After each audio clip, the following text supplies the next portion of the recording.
I'm Gab, he's Jules. It's cold, wet, and miserable in West London, but that's okay because it's not cold and wet, miserable in our hearts because we have the Champions League back. Insane amount of goals on Tuesday night. Yeah. Some crazy scorelines. Are going to get to everything. Paris Saint-Germain putting 7. Are you kidding me? Napoli humiliated. Arsenal, another win. 5 teams are perfect so far, Yeah. Jules. They haven't all played the same schedule strength, so we'll get to that in a minute.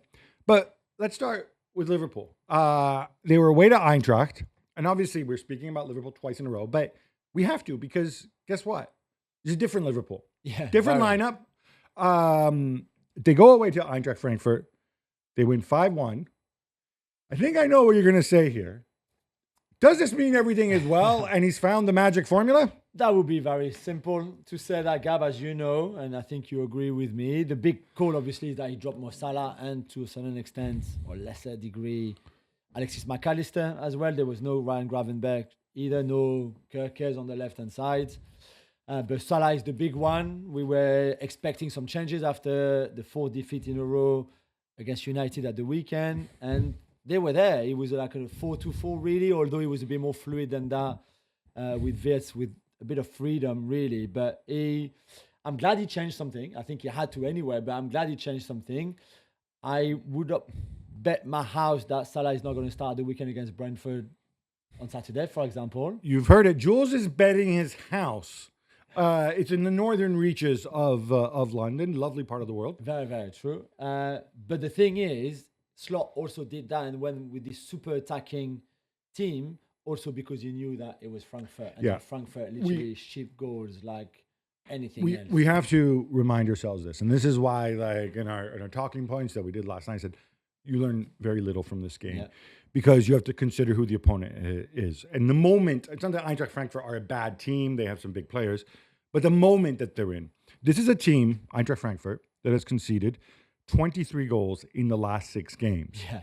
For those who don't know, that means that they are conceding nearly 4 goals per match. Over 6 games. So that's a big, it's not just over 2. It's No. Over 6 games, it's very consistent. Yeah, and it's not like they played Bayern Munich every week. And so for that, and on top of that, they have a coach, Dino Topmuller, who has done really well. And supposedly, as I learned last night, he's named for Dino Zoff, 1982 World Cup hero. So he's close to my heart. However, he revolutionized his team ahead of Liverpool as well. His 2 top scorers, Burkhardt and Uzun supposedly, the next big thing, everybody, so much hype. He drops them. He made other changes. I think he changed the goalkeeper. He changed Kawa Santos, Musa back 3.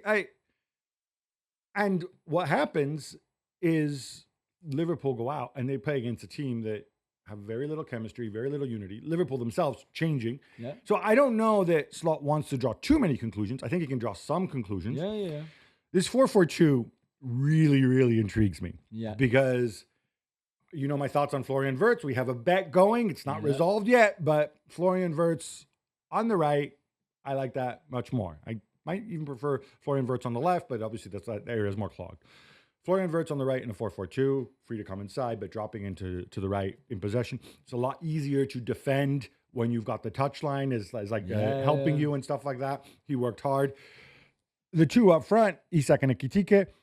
We could easily see Salah being one of the 2 up front, right? If you've got 2 up front, he effectively played that way at times, right? Yeah, maybe.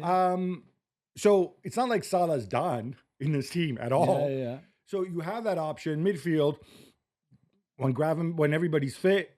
Maybe it's McAllister and Gravenberch. Maybe it's whatever. You got 4 guys who can fill those 2 roles. You can take a striker off, add another guy in if you want to in certain situations. That's all balanced. You do have a fullback issue, potentially, because if Wirtz plays on the right, then you want to have Frimpong in there, which he did for the first 19 minutes. In other words, there is a certain balance and a certain logic that 4-4-2 can bring. Yeah, although I thought the best half was the second half when it was not the 4-4-2 anymore. So Isak coming off at halftime because of a small groin injury, Chiesa coming on, then Wirtz going back to the 10 and in a more kind of slot type of team. I thought they were better in that second half. The first half, there's obviously the first goal for Ekitike where there's no rest defense for Frankfurt who are attacking. Is bonkers at that level. Then it's 2 set pieces. So I think it's good that he has another option. I think he will go back to the 4-2-3-1 on Saturday at Brentford. All right, Jules, let's break this down further. Let's get slightly forensic with a 4-4-2 as an option. And you've come out and you said very clearly you will give up your house. Yeah. No doubt you've discussed it with your family. Yes, absolutely. If Salah does not start. So the first person who wants to claim Jules's house, please contact us on email. Yes. But you have to give something in return. Yeah. Right? Yeah. For Jules's house. Yeah, absolutely. Maybe shelter. If Salah doesn't start, no, how about this? If Salah doesn't start, then you make a donation to a charity of Jules's choice. Yeah. Perfect. I think that's only fair. And then you get Jules's house. Yeah, if exactly. He does. I agree. It's a great house. Would it be hilarious if Arne Slot is watching this and says like, I could use some property in North London? Okay. The 4-4-2, the advantage, let's talk about just advantages, disadvantages. Then we want to get into Isak, where that was up and down. So the advantage of 4-4-2 is that for me, you've got two people up front who can provide that first line of defense. Whereas when it's Wirtz plus a striker, Wirtz struggles to do that. It's not, at least to me, he does not have the physicality to defend in that role, right? Mm-hmm. When you put him in the hole. And so then all of a sudden, the two in front of the back four are under attack. And if one of the two is Szoboszlai as well, I think you've got more issues there. Putting Wirtz wise, you have that balance on that side. On the left side, Gakpo's job doesn't necessarily change very much. And then obviously behind Gakpo, then you have an issue with, obviously we had Roberts in there. Yeah. Much more defensive, much more experienced than Kirk just plays the game in a different way. The other positive to me about this is that what Liverpool have been lacking this year that was there last year. And look, I know people destroy Trent every time he was out of position or whatever, but you have a supreme passer joining you in midfield, a guy who passes the ball perceptively, long and short, better than almost anybody else on the team. Better than McAllister, better than Gravenberch, better than Curtis Jones, better than Wirtz, I don't know, but certainly from deeper with traffic around him, better than Wirtz, right? Or as good as Wirtz. Now you don't have that because both fullbacks, or both new fullbacks, are people who carry the ball. In this way, you can get Wirtz from the right, and you have that bonus. What are the downsides to 4-4-2? What could make him think, you know what, this isn't right? What would the weak spots be? I think it's a 4-4 really, because he's so attacking, and we said even the two because they're attacking players, right? Yeah, but even the two when it's Szoboszlai and Curtis Jones maybe slightly less. So sorry if I jump in here. If it can't just be down to the players, because it's the same players, you're just putting them in different positions. In which way? Well, if you play 4-2-3-1, you have two central midfielders plus Wirtz, and then you have a striker and two wingers. In this way, Wirtz is one of the wingers, and one of the strikers is up front, and then the right winger is up front, right? So it's the same player. You don't necessarily need to change the players to play. To say 4-4-2 or 4-2-4, whatever you want to call it. Yeah. It's the same. So it's not down to the players. It's the scheme that would make it unbalanced potentially, make it too attacking, right?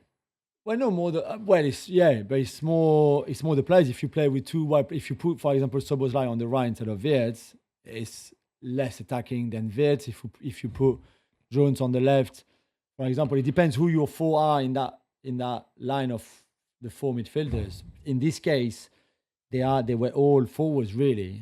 So I think in the Premier League, I think this is a very difficult. So Gakpo, McAllister, Gravenberch plus Wirtz in the Premier League plus two strikers would be difficult to carry. Yeah, I think that's difficult. I think it's difficult. I think you run the risk of being have one player less in that midfield area, which is difficult already. This is part of the problem. This has been part of the problem for Liverpool this season, even when they played in the 4-2-3-1. So even when Wirtz was helping whoever was the double pivot, and I think in a team in a slot team, this is where you need to be very strong in that control in that midfield. I'm not sure a 4-2-4 gives you that control, really. So I don't know. I like this a lot. I like a 4-2-4 a lot. I'm not sure this is made for the Premier League. Slot said something afterwards which struck me. He said he was happy that his team were able to press in this game.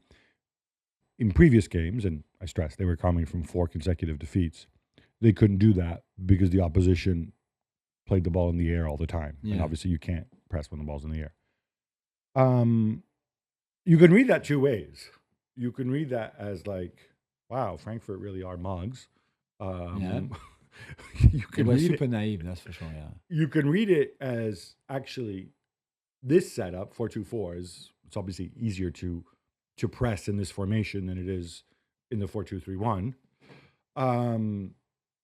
You could also read it in a negative way, frankly, Arne, because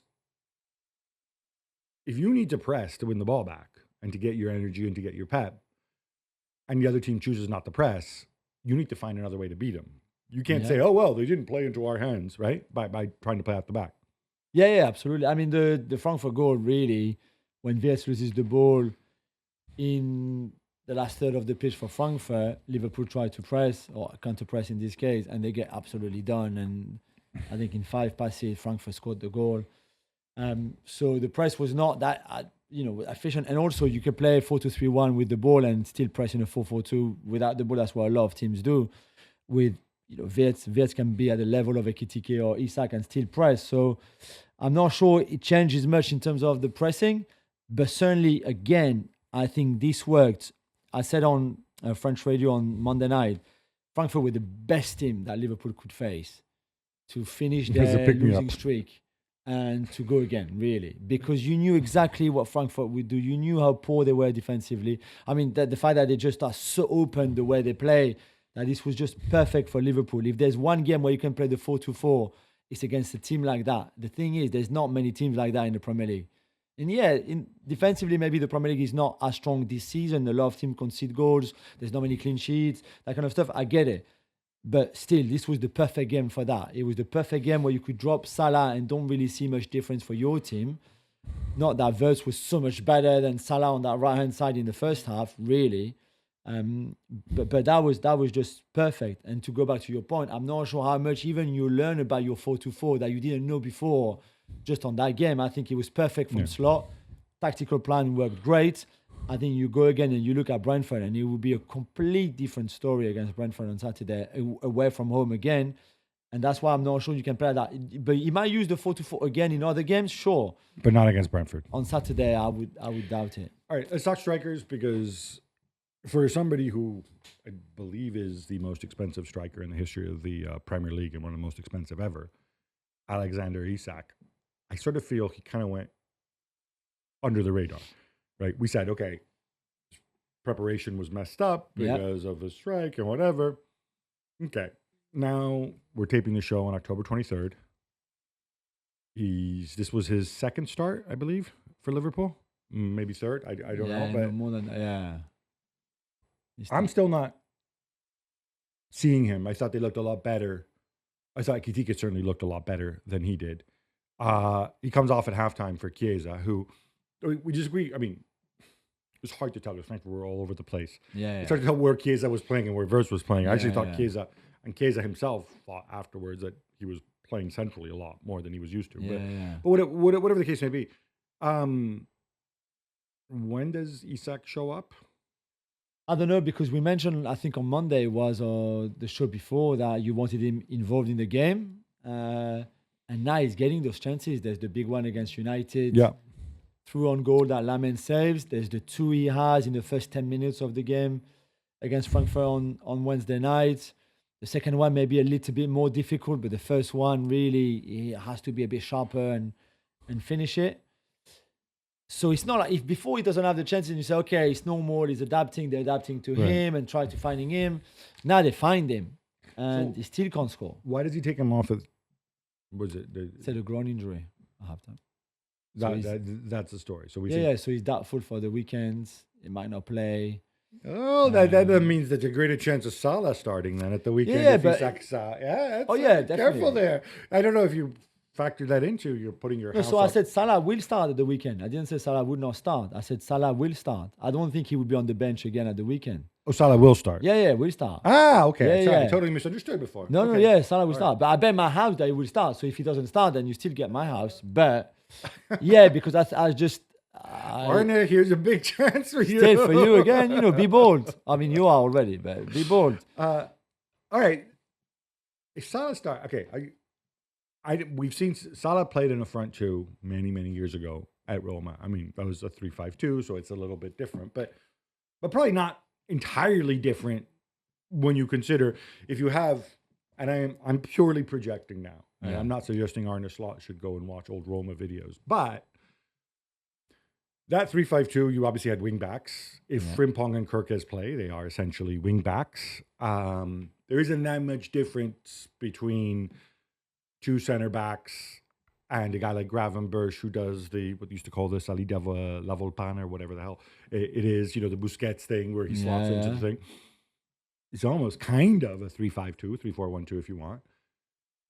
If he's not going to be able to work defensively the way he did before, or if that's not good use of Salah's time at age 34, why not Salah in the front two? Maybe independently of where Wirtz goes. Yeah, right? yeah. Because you could play 4-3-1-2 or whatever, however you want to do it. I think it's just because he's so low on confidence, and it's clearly, as we saw again against United last weekend, lost a lot of confidence and momentum.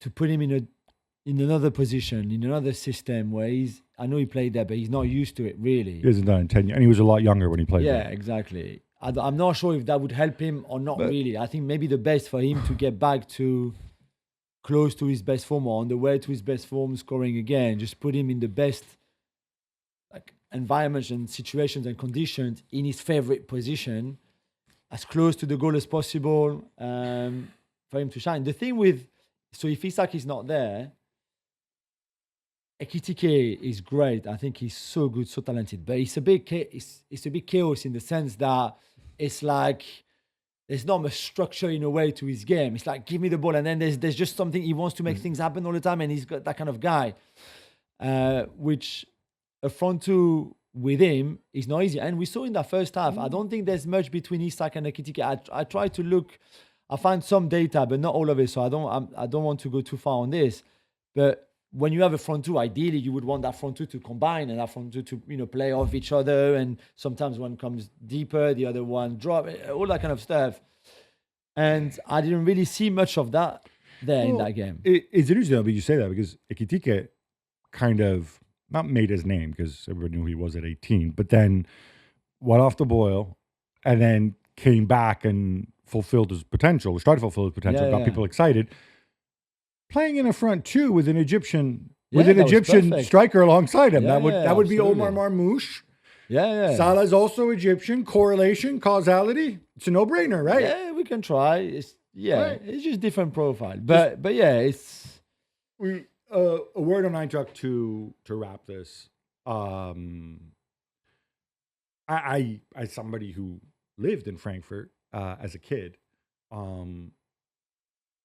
it's weird. I feel like they've gone through this tremendous period where they've been great, they've been exciting. The stadium's fantastic. I've had the privilege of going there, and then I see this season, and I can't wrap my head around what Dino Topmuller is doing and what is so different. Because you can be open and attacking. Yeah.